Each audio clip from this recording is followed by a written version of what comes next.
Hello, everyone, and welcome to Irish Football Fan TV and the Irish Abroad Show. We're back after an interesting international break. That's the only way I could put it.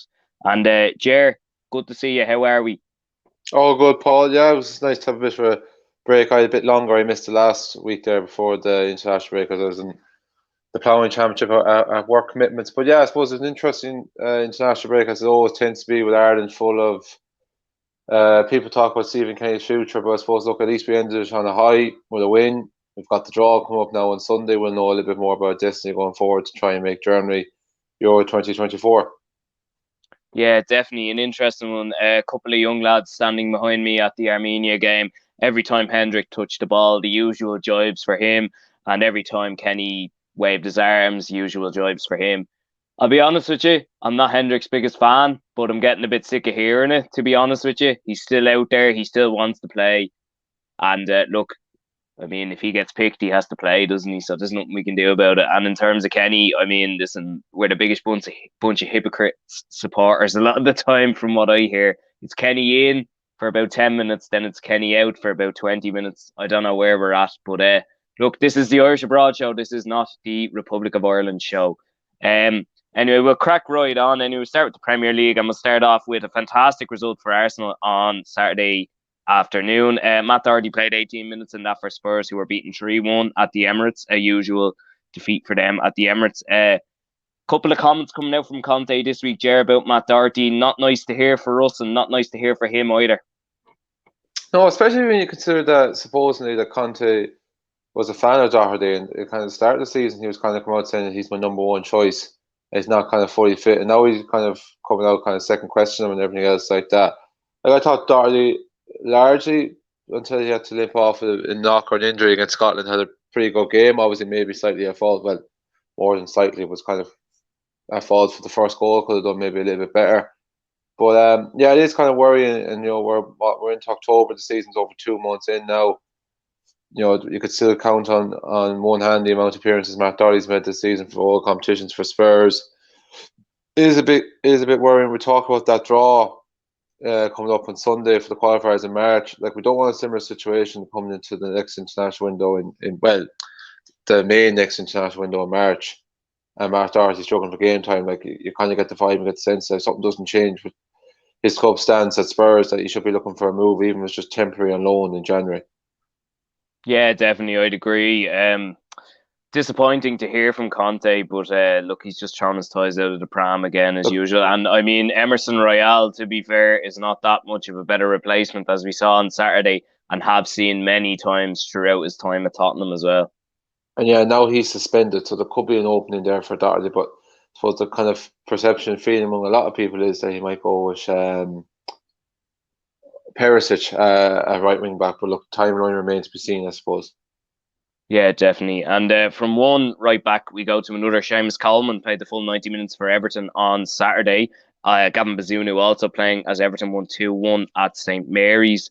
Good to see Coleman back in. Obviously, Patterson being out for a few weeks, he'll have to come in and he probably have a few more 90 minutes under his belt. Yeah, which is kind of good to see because his only appearance so far this season was in the League Cup. I think it was against Fleetwood Town back at the end of August. So very encouraging to see there from Seamus Coleman. I thought he had an okay cameo when he came on towards the end of the game in Hampden Park. Um, and yeah, like I said, you know what you're going to get from an Everton perspective. You're going to get consistency, hard work, graft, never say die kind of attitude. A good win for Everton because they've kind of been struggling a little bit. But that's now a couple of wins they've picked up. I think they're now unbeaten in the last three and four in all competitions. So they're gathering a little bit of momentum. And Seamus Coleman could just be breaking into the team at just the right time. And who knows if everything keep going the way they are. And by all accounts, if Coleman can build on his own individual performance on Saturday, he could begin to nail down a bit of a run in that team. Yeah, definitely. I think along with Coleman coming back in, Patterson did look good as well. But having the likes of Connor Cody and Tarkovsky in as well, like I know Tarkovsky was relegated with Burnley last year. I think Cody's a shrewd loan signing, and I think Wolves badly miss him, to be honest with you. But yeah, I mean, I think Everton should always be doing a lot better. They're a massive club, uh, constantly underachieve, haven't won anything since 1995 as well, anything major. So, like, I mean, they should be looking at going better and looking to do what West Ham are doing and competing in Europe and maybe winning something, getting to semi-finals. Like that's what Everton should be doing. And I'm sure Seamus Coleman was saying that along with Frank Lampard and the other boys in the dressing room as well. Obviously, Nathan Collins suspended this weekend, so he didn't feature for Wolves. Nothing else that I could find from the Premier League over the weekend. I know you didn't get much done yourself, Jer, but you didn't hear anything I missed. No, I think that's pretty much. I think the only other bit of information was obviously as per usual. Mark Travers was on the bench for Bournemouth. Probably another nail in his coffin, unfortunately, that Bournemouth went on to keep a clean sheet once again. So it looks like maybe barring an injury or suspension or something, it's hard to see him replacing Neto between the sticks for Bournemouth. Again, thinking unfairly being criticised for shipping a load of goals against three very, very difficult oppositions that Bournemouth faced one after the other. And just a commentary once again was an unused sub for West Ham in that game when they beat Common Commentary, sorry, wasn't even in the squad. Sorry, it was Conor Rowan was on the bench in that game for Wolves. Conor Commentary was an unused sub tonight for West Ham in their 1-0 defeat to, or 1-0 victory, sorry, over Anderlecht in the Europa League or Conference League even. Speaking of the Conference League, anyway, you mentioned West Ham kind of commentary there. I actually meant to start with Rovers, but it completely slipped my mind. Shamrock Rovers beaten 3-0 tonight over in Norway against Molde, a team who are 15 points clear in their division and look like they're going to wrap up the league this weekend. Jer, another bad performance away from home for Rovers, but Molde seemed like a good side, and Bradley was talking today as well. Stephen Bradley, sorry, and he was saying these are probably the best team in the group, to be honest. Yeah, I know a lot can change in the squad and a lot can change in football in 2 years, but people remember Molde played Dundalk in the Europa League 2 years ago, and they comprehensively outplayed Dundalk in the game over in Molde. Towards the end of the group, now Dundalk actually led 1-0 in the first leg. Talent played quite well, but unfortunately were outclassed as well in the second half. So yeah, no real kind of major surprise. I was watching this one, just disappointing. Just never really got going right from the word go. They were under the cosh, they were under pressure. It just seemed inevitable for them all. They would score. They were probably lucky that it was only 1-0 at half time. And once the second goal went in, I kind of felt the floodgates were going to open. The third followed soon after that. Molde probably just ease off the gas a little bit. But yeah, even apart from a couple of 1 or 2 good saves from Alan Manners, it could have ended up being 4 or 5. Fairness to Doctor never gave up, never threw in the towel, kept fighting towards the end. But like I always kind of said that realistically speaking, it's a third goal there for Arsenal. 3-0. Oh, do you see that move by Gabriel Jesus there? Yeah, it's My God. just brilliant feat. Uh, But yeah, I think it was always going to be a difficult task for Shamrock Rovers to get out of this group. I wouldn't have really given much of a chance. I think if they managed to get third place in this group, I think it would have been a good achievement. And I think they're probably still hanging on to that hope that they can beat Djurgården in Sweden the last game. Look, maybe they're back at home soil next week for the first time since match day one, when it's fair to say they put in their best performance in the group so far. So maybe we might see a bit more of a rally of truth from them next week. But yeah, Molde look pretty good. Like I mentioned that season when they were in Dundalk's group, they went all the way to the round of 16 that year and were unlucky to lose to Granada, who play in La Liga. So their team, not bad, as we touched on off air. They're 15 points ahead of their team, or 15 points ahead in their league, ahead of a team like Bodo Glimt. I know Arsenal are getting a bit of a spanking now, but in general, they've had some very, very good European pedigree over the last couple of years. So by no means, Molde are a bad side. no, not at all, Like not at all. they have a couple of, like I've even said, like they have a couple of I'm all over the place with my words. There's a couple of Norwegian internationals in the team, like there's a Costa Rican international. Like they are a good bit ahead. There's no denying that. Like Yeah, definitely. Costa Rican, a player who might be going to the World Cup as well this year. So, I mean, that says it all, really. Um, yeah, disappointing for Rovers, you'd have to say, disappointing. But look, they've still got a point on the board. And as you said, if they can get third place in the group or even in the next game, battle hard against Molde at home and maybe get something there as well. It's not been all bad. I think they've had a great European run. I think they could have done better in some of the away games, obviously, and maybe not concede as early as they have in pretty much all of them. But look, listen, it's still a good experience for the players. And look, they go to Shells at home now on Sunday for them, and they'll go again. And that it's a big game for them as well because it's one of their games. It's not a game in hand anymore, but it's important for them. It's important for them. They need to keep going. And Shells are playing well at the minute. Obviously, they had that crazy game on Monday evening, which I mean, if you've seen the highlights from it, it's madness. But I yeah, watched this on LOI like I did. yeah. I only saw the highlights because I was busy on Monday night, Ah, for unfortunately. feck's sake, Paul. Oh, I'm telling you, man. You missed the game for the ages. It's actually criminal the lack of media coverage that surrounds that game. Since like it was unbelievable match. I have to say it was just it had everything. Great goals, comebacks, disallowed goals, offside controversy, red cards, comeback, everything else like that. Like and then you don't hear people about it the next day. Like it's just it annoys me. But look, it was a brilliant game. It was a fantastic Monday night viewing. I'd say it was Yes, even better to be at, in fairness, because even the atmosphere, it looked unbelievable. It's actually the best I've seen Talca. It was hmm no, I haven't watched much of Shells this season since it came back up, but just to see it packed capacity, a rocking away and rocking home end, it was brilliant, Yeah, definitely. And Pat's brought a big support on massive, yeah. yeah, massive. And they did in the first game of the season as well. So fair play to them on that as well. We can move on into the championship now anyway. Double game week this week there. So we'll have I'll start with the weekend and then I can move to midweek after that. So we'll start with Friday evening. Cyrus Christie played 31 minutes as Hull were beaten 2-0 at home by Luton Town. Sammy Schmodix is back from injury. Good to hear. He played a part in Blackburn's 2-1 win over Millwall at Ewood Park. Andrew Mavamadelli got another 90 minutes under his belt after injury and a clean sheet as Norwich beat Blackpool 1-0 away from home. CJ Hamilton was on as a sub for the Tangerines there. Mark Sykes and Jimmy Dunn were both subbed off. Mark Sykes was subbed off and Jimmy Dunn was subbed on in QPR's 2-1 win away at Bristol City. QPR having a very good season so far, and Jimmy Dunn also. Callum Robinson grabbed his first Cardiff goal as he scored a late equaliser against Burnley at the Cardiff City Stadium. Callum O'Dowda was subbed off there as well, and Josh Cullen got another 90 minutes under his belt for the away side. Jeff Hendrick played the full 90 minutes as Reading beat Huddersfield Town 3-1. Will Keane grabbed another goal this season. James McLean also played for Wigan in that one, and Chiadozie Benny also played as Wigan won 2-0 away at fellow promotion team from last year, Rotherham. John Egan and Scott Hogan both played in Sheffield United and Birmingham City's 1-1 draw at Bramall Lane. Greg Cunningham, Alan Browne, Robbie Brady, and Troy Parrott all involved as Preston got another 0-0 draw away at Sunderland this time around.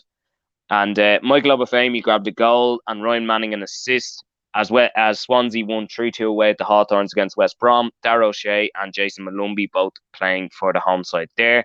And Will Smallbone played the full 90 minutes. He probably didn't want to play the full 90 minutes after it as Watford spanked Stoke City 4-0 at the Britannia. Jer, we'll start off with Preston North End. Unbelievable stuff from them this season is that they've scored 4 goals and conceded 4 goals. Unbelievable. And they must have had about 10-0 all draws. I'd say their aim must be to at least have a 1-0 draw with at least each team this season, one of the two fixtures. It's just incredible. I suppose the most worrying thing from an Irish perspective is the fact that Troy Parrott has dropped out of the team, and that's probably predominantly due to the fact that he's a striker, and as you mentioned, just to 4 goals this season, which is worrying and which is disappointing. Contrast that to Michael Obafemi. It's great to see him get his second league goal this season, coming off the back of a good window, particularly the Armenia game. Obviously, took his goal really well, and talk about great impact coming off the bench and scoring, and took his goal really well, which is good to see as well. And Callum Robinson as well, which I'm sure we'll touch on midweek as well, is another player who seems to have really hit the ground running his new club in Cardiff. But I touched on that. He has this knack of really hitting the ground running his new clubs. He's done the same thing at Sheffield United and West Brom, and it seems to be kind of a running trend from him. So hopefully it's a case of he can kind of keep this up and he can be a lot more consistent. I think there's a good chance because Championship does really seem to be his level, I think, at this stage. Yeah, definitely. And just to mention as well, another goal for Will Keane. He's not done too badly since he's moved to Wigan. No, it's interesting. When talking to this last night to a mate of mine, like we slag and criticise Will Keane for his few appearances for Ireland that he doesn't look up to and doesn't look good enough in international football. But credit where credit is due, he's doing it at a reasonably good standard in the Championship and scoring goals. Now I know he's older and much more physical, but someone like Troy Parrott once again is struggling. Maybe different system, the way teams set up and everything else like that. Troy is much younger and much physically weaker. But you have to give credit to Will Keane, and there's no doubt about it. Like I'd say he was there sitting to himself, like, well, what more do I have to do to get in the Ireland squad? I'm scoring goals in the Championship. I know these younger lads and everything else have got a bit more potential, and they work well together. But he could easily make the case, but they're not doing it. They're not doing it the same level and rate that I am. So look, he can make a case, but yeah, credit is due in fairness to him, even though I still wouldn't be overly sold him to lead the line for Ireland. Yeah, completely agree. We can move on into midweek now. Anyway, start off on Tuesday, and we have Tuesday and Wednesday evening here. So start off with Bristol City nil, Coventry City nil. Mark Sykes got the full 90 minutes there. Another clean sheet for Jimmy Dunn and full 90 minutes as QPR got a great win away at Sheffield United. John Egan playing the full 90 minutes as well. Jimmy Dunn, who's had a fantastic season so far, and QPR as well. Callum Robinson grabbed an assist, a late assist, as Cardiff beat Blackburn 1-0 at the Cardiff City Stadium. Callum O'Dowda involved as well, and Sammy Schmadix also for the away side. Jeff Hendrick grabbed a goal. Just we were speaking about Jeff Hendrick beforehand. Jeff Hendrick grabbed a goal as Reading drew 1-1 with Norwich, and Andrew Mbamidele playing the full 90 minutes as well. Josh Cullen and Will Smallbone both played the full 90 as Burnley drew 1-1 with Stoke City. Will Keane again on the score sheet, but unfortunately, Wigan beaten 2-1 by Hull City away from home. Cyrus Christie and James McLean both playing for either side there as well. Scott Hogan played as Birmingham were beaten 1-0 away at Middlesbrough. Chidozie Ogbeni and Danny McNamara both played as Rotherham and Millwall shared the spoils. Ryan Manning got another assist this week as Swansea got a great win away at Watford. Michael Obafemi involved leading the line as well. And Preston North End, another clean sheet for them, this time beating West Brom 1-0. Greg Cunningham at the back again for them. Robbie Brady, Troy Parrott on as a sub. And Sean Maguire also playing as well, starting from the start. Jason Malumbi and Darragh O'Shea there as well. Jeff Hendrick grabbing a goal. Good to see. Yeah, and Paul Ince was absolutely full of praise from him as well after the game, saying that he was outstanding. And by all accounts, from what I've seen and what I've heard since Hendrick's move in the summer, he is playing very, very well for Reading. Like, I was one of those, like, I'm not his biggest fan, and I don't think he had the best game against Armenia last week, but he tried to make things happen in fairness to him. Every time he did get the ball, it was predominantly trying to make things happen forward. I know sometimes he may kind of sloppy, careless, easy to read passes, but yeah, look, he's in pretty kind of good form. In all fairness to him, I actually would have made a case at the time he should have maybe came on in Hampden Park in that game as well. But yeah, again, similar to what we're saying about Will Keane, credit is due. Jeff is playing very well at club level. He's definitely, I'd say, a man who's got a point to prove, because he was very much cast out of the cold in Newcastle, and it never really happened for him at QPR when he went on loan this season. But by all accounts, he started well with Reading. Yeah, definitely. And as we mentioned, QPR absolutely flying it this season. That's a great win at Bramall Lane. Sheffield United, who've been really, really strong so far. Yeah, we're seeing this similar as we touched on a couple of weeks ago with QPR last season. They started off great, and then they just totally capitulated and collapsed. But that's a result that would make you stand up and take notice, beating the Sheffield United team that have been flying it this season and look pretty good to, put the playoff heartache from last season to good use and get back up to the Premier League. So yeah, really, really good to see. QPR, they're probably looking at it, thinking themselves, like a lot of big clubs like Leeds and Nottingham Forest have got back up to the Premier League, and they're kind of thinking themselves, well, we've got history, we've got tradition of being there as well, so they're probably getting a bit of a bug for it too. And look, no one would have predicted Forest this time last season, albeit via playoffs to get promoted. There could be a surprise package again this season, and who's to say it wouldn't be QPR? Definitely. We shall see. Anyway, a long season ahead and a World Cup in the middle of it also.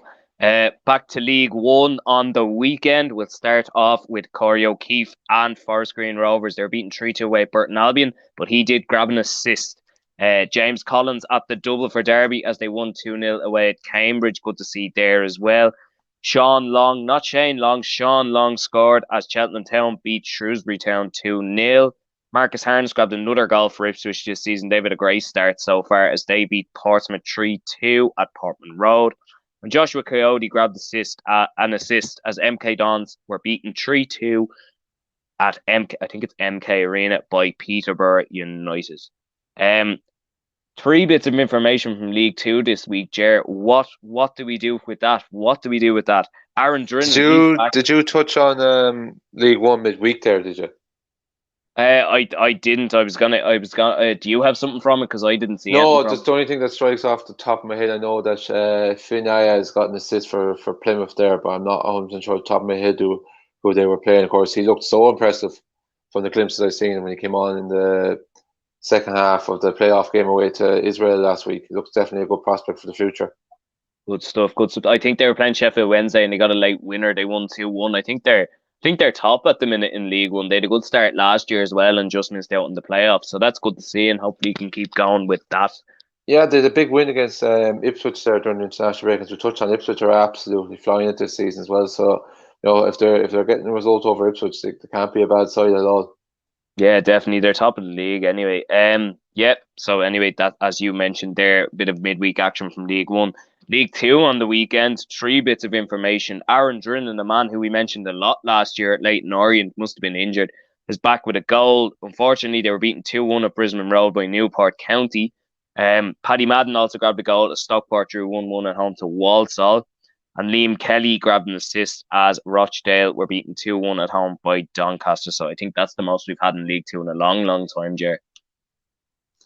Yeah, it's usually a bare week at all, but it's very good to see Tariq Wright on the score sheet there as well for Bradford, and important for him as well because obviously it's probably a difficult few days for him after missing in the shootout against Israel last week. So young lads, mentally they can take a lot out of you. So fair play to him, to courage to bounce back strong and show he's well able to kind of get on with it. I was quite impressed with him in the first leg Mm-hmm. in Tala. I thought he was very, very good that night. Again, didn't really see the second leg because obviously it severely overlapped with the senior game in the Aviva against Armenia. But yeah, look, he's on loan at Aston Villa. Look, I'm not sure if it's going to quite happen from there, but I definitely do think he's a player that with years on his side, he'll definitely be playing at a higher level than League Two anyway over the coming couple of years. Yeah, definitely. Yeah, I was at the 21s game as well myself. Very, very impressive. I thought they were very, very good in the first leg, but I did think Israel were a good side, solid, definitely, that's for sure, and tough to break down, but were well able to play as well. Could have gone either way. As you say, penalties, 50-50 chance, and unfortunately wasn't to be. But look, they've had a great run and unlucky for them, and they'll go again in the next campaign. Just do kind of feel though that the last two under 21 teams have they've been as strong as we kind of had at that age group for a long, long time. I just kind of feel under Stephen Kenny and Jim Crawford 2 years ago, the same came so close, just kind of collapsed a little bit towards the end of the campaign. This time around had a really, really good campaign and just fell short in the playoff. You just kind of feel as the boat kind of missed. Now, look, we have been good at under 17s, under 19 levels the last couple of years, so you just never kind of know. And I suppose, look, the most encouraging thing from the senior team is to bring, for the untrained ones, is to bring players through to the senior team. And I think the likes of Conor Coventry, particularly Will Smallbone, because he's getting regular first team football, look like players that can definitely step into the senior team. Conor Coventry, I think, definitely is also too, but needs to get first team football. Joe Hodge, likewise, as well. And I suppose Aaron Connolly has already had a taste for it. Neil Connor has already had a taste for it, and they'll be players that be chomping at the bit to get back in there too. Yeah, definitely, and look, very, very talented players as we have seen over the last couple of weeks. We go to Scotland anyway. A couple of bits of information there. Two in the SPFL. Starting off, Johnny Hayes grabbed another assist. He's got a few this season as Aberdeen hammered Kilmarnock 4-1 at Pittodrie. Joe Shaughnessy grabbed an assist as St Mirren beat Livingston 2-1, late goal there for St Mirren. And a former Shellsman, Jays Cavia, grabbed a goal as I think he's played. Yeah, for Morton as they beat Queen's Park 2-1 there. So, Jer, anything stand out for yourself there? Johnny Hayes had a good start to the season. Yeah, I suppose you could say Johnny Hayes is a bit like a fine wine. He's playing really, really well. Obviously, as part of that Celtics team that had a good run in Europe a couple of years ago. He's gone back to Aberdeen where he really made a name for himself, and he's been very, very good. He's been very consistent. If you go back to last season, his name was mentioned quite regularly for goal contributions, and he's doing the same as well. And they seem to settle down Aberdeen because I'm a little bit worried that this first real big step up job with Jim Goodwin and wasn't maybe going to go bad for him and everything else like that, and was he going to be able to handle the pressure? Because Aberdeen would certainly feel that they should be next to the best of the rest. I've been a real tongue twister with that after Celtic and Rangers. But yeah, good to see they going well there. And Liam Scales as well, all by counts, is putting in some good performances as well. So hopefully it's a case of it's a good season, loan season for him, a good learning lesson that you can take that for Celtic for him going forward. Jim Goodwin now banned for 8 games. Actually, I don't know if Yeah, you saw seeing that that. in the I thought it group. was only Yeah, 6 actually. 6. I think it was 8. I think I saw it. Maybe it's Maybe. 6 weeks for the 8 games, something like that. Yeah. Yeah, fair enough. Do you know what? I've heard people say worse at training with the team I'm currently training with at the minute and get nothing said to them than, I don't know, it's crazy, but look, it's crazy what they get banned for nowadays, isn't it? And what they Yeah. don't get banned for. Anyway, we move on. Nothing from Europe this week. No one involved. Obviously, a couple of lads out with injuries, and a couple of lads just not involved in squads either. But we go to USA and Australia. We start off with Shane O'Neill. He played the full 90 minutes as Toronto were beaten 1-0 by Inter Miami. Jake Mulroney, a name we haven't heard in a while. I think he might have been injured as well. He only came on as a sub for the last 5 minutes as Orlando were beaten 2-1 by New York City FC. John Gallagher also played the full 90 again at left back as Austin were beaten 2-0 by Vancouver. We're coming up to the end of the season there. We've talked about it a while. Austin really have stopped going. They know they're qualified. They know they're ready to go. But John's still playing all the 90 minutes at left back. Fantastic from Yeah, him. it probably proves your theory and proves your point on why, something like the MLS and why you're not a fan of it, because you have a situation where a team knows they're going to be in the end of season playoffs. It doesn't matter, where you finish up between 1 to 8, you're going to be there. Obviously, maybe the higher up you can finish, the easier might path, but you can just kind of switch off and stuff like that, knowing there's no major incentive to finish first in the league. And it's one of those though, because you still think you want to kind of keep momentum going and keep a bit of confidence going. So well and good to say, it's grand, we're there, we'll save ourselves, but at the same time you need a bit of confidence kind of going to it. It's kind of like a team that could be third or fourth in the championship or any of the English football leagues with a couple of games to go, like, they know they're not going to get promoted, they know they can hang up to a playoff. You just kind of need to kind of keep that momentum, feel good kind of factor going, because complacency and softness can kind of creep in. And maybe that's creeping in with Austin. Or maybe it's a case of, as we alluded to, they were awful last season, finished bottom of the conference. Maybe it's a case of they punched above their weight and they've just maybe run out of gas and they've maybe been found out a little bit. Look, the playoffs will tell a lot more. Yeah, definitely. We move on to that shortly. Anyway, last bit of information we have from this weekend: the Papa John's Trophy. A couple of games were on in that this week, and plenty of action on the Irish front. Anyway, start off with Evan Ferguson. He grabbed a goal for Brighton's under-21s. Unfortunately, they were beaten 3-2 by Gillingham in the end. Evan Ferguson, I tell you, I didn't realise how big he was till I interviewed him a couple of weeks ago. My God, he's one hell of a man already. Yeah, what height would you say he is for a 17-year-old? Oh, 6'4", 6'5", Jer. 6'4". Jesus. He's towering above them. Like I don't know exactly what he is now, but like even the header he scored, like it's like Thiago Silva getting on the end of a header or something. Like, it's craziness. Like, he's Yeah, huge, I Jer. suppose talk about the train ones going forward. Like, he is a player that is eligible again for the next campaign. I fully expect to be. I think senior call up. I think let's relax and hold off a little bit. He needs to be kind of getting a good bit more first team football. But even though it's frustrating from that he's not maybe coming off the bench or not even making the bench, and that's why for Brighton. But this is the benefit of a trophy and a competition like this. It gives him exposure, albeit against League One and League teams, League One and League Two teams, but to play against men and that kind of physical step up, and just to give him an idea what it's like. I know we kind of used to from playing cup competitions and that Premier League appearance against Burnley last season. But yeah, it's good. It's good to kind of see. And all he can kind of keep doing is impressing these games, impressing the League Cup game like he did back in August. And who knows, maybe his opportunity might eventually come for Brighton at some stage later this season. Yeah, definitely. Obviously, they've got Arsenal at the Emirates in the next round, and I don't think the Arsenal defenders will look forward, excuse me, to playing against Evan anyway. That's for sure. Anyway, a No, couple of no, sorry, I wasn't stopping for you there. Something got caught in my throat. I was thinking, Um, I thought you were getting a bit emotional for a second. oh, emotional. Yeah, we beat Bodo Glimt 3-0. God, I'm emotional. What a win. Um, anyway, yeah, a couple of other bits from the EFL Cup. A lot to talk about this week. Trevor Clark, a man who was ousted by Joey Barton a couple of weeks ago, grabbed the goal. And Glenn Whelan got a red card as Bristol Rovers beat Crystal Palace under 21s 2-0. Good to see Trevor score there after some ridiculous stuff coming out from Joey Barton a couple of weeks ago. Um, Neil Byrne grabbed the goal for Tranmere as they were beaten 5-3 by Leeds under 21s. And I was looking at who scored for Leeds under 21s. Joe Gelhardt got scored twice, right? So he's well past it. He's a senior player. And Cody Drama, he's another fullback they have. He's played for the senior team as well. Like, I think Leeds under You can name three overage players in that comp. I know, as in the league, the under 23 Premier League, you can name three overage players. I presume that rule probably carries through for these teams, because I remember Jack Rodwell played for Sunderland's under 21s in it a couple of years ago as well. madness. I wonder where he is now. Anyway, there's a name I haven't heard in a long Don't time. know. Last I heard is with Blackburn, I think. But yeah, the Trevor Clark one is interesting. I don't know, Joey Barton. He seems to. I don't know. Maybe I'm taking up the wrong way. Maybe I'm a bit biased, but he seems to have a bit of a tooth against Irish players. Like, he criticised Jimmy Dunn for an attitude problem before Fleetwood as well. So I don't know. Maybe it's just just Joey Barton just have a set against Irish players. Look, maybe he has a reason for it. Maybe I'm overreacting because of two examples. But yeah, it's disappointing because Trevor Clark, when he originally moved over to England, you thought like he had the potential to go on and make a decent career for himself. And he's doing all right at Rotherham for a while, but yeah, like when you hear kind of stuff like that, it's a bit of a setback, and he's probably looking on at Shamrock Rovers and thinking like how well they're doing, and I could be part of that, and I could be close to family, be back home, be playing regular football. Like, so hopefully that can kind of be a kickstart for him now again after scoring at the weekend or midweek. Sorry.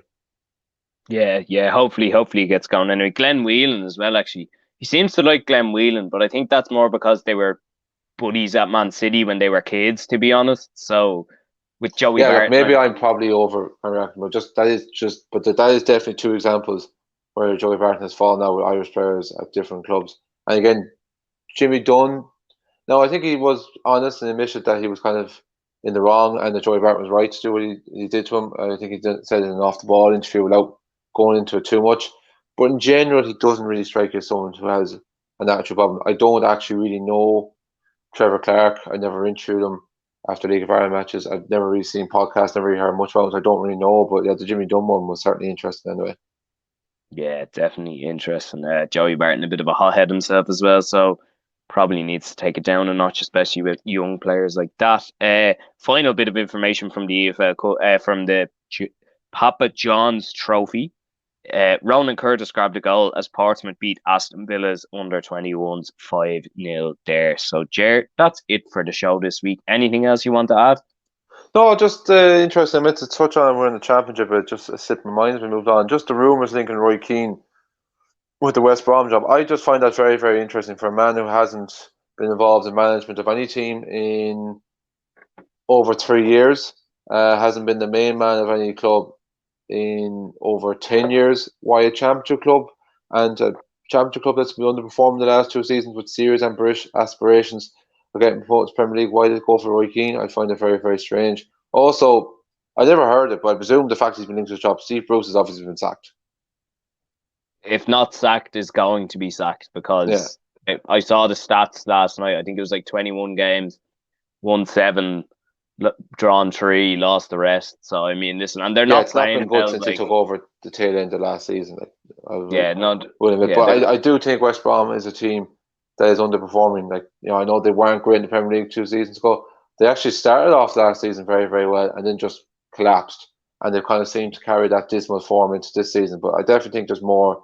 There's more in there. I just find it very, very strange. Personally myself, look, you hear rumors and all this. Like as people might know, anyone who watches the show from GA background with me being from Scotland, we all know what rumors and people have been linked to managerial job. They don't always end up being true.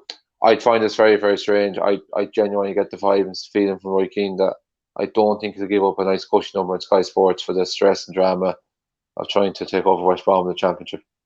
yeah, definitely. Like, that's the second rumor we've heard about him. Like, obviously, he was linked with the Sunderland job But he there. actually spoke with Sunderland though. As I think it was Yeah, there he for did. kind of, but he turned it down more so than anything in the end. Like. Fair, yeah, But I think that would probably. have been more up his streak at League One too. I just find he's too far over to go to the Championship. I just think it'd be. I'd be very, very shocked if it's a case Steve Bruce is gone. I'd be very shocked if he's the next West Brom manager. Yeah. I don't see it anyway.